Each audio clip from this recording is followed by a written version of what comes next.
Iran की एटमी तंजीबात पर अमरीकी फ़ज़ाई हमले के बाद सोशल मीडिया पर पाकिस्तानी मुखालिफ मुहिम शुरू कर दी गई। सिक्योरिटी ज़राए ने वाज़ेह किया कि अमरीकी B-2 बमबार तैयारों ने पाकिस्तानी फ़ज़ाई हदूद इस्तेमाल नहीं की।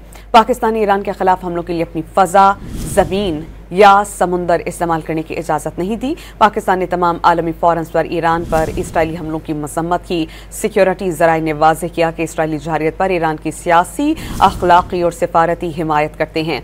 पाकिस्तान किसी ब्लॉक, सियासत या दूसरे मुल्क के फौजी तनाज़े का हिस्सा नहीं बनेगा। पाकिस्तानी वज़ारत ख़ारजा ने पुरअमन ईरानी जौहरी तवानाई की तंसीबात पर अमरीकी हमले की मज़म्मत की और कहा कि ईरान को अपना दिफा का हक हासिल है। पाकिस्तान किसी ब्लॉक, सियासत या दूसरे मुल्क के फौजी तनाज़े का हिस्सा नहीं बनेगा। पाकिस्तानी वज़ारत ख़ारजा ने पुरअमन ईरानी जौहरी तवानाई की तंसीबात पर अमरीकी हमले की मज़म्मत की और कहा कि ईरान को अपना दिफा का हक हासिल है।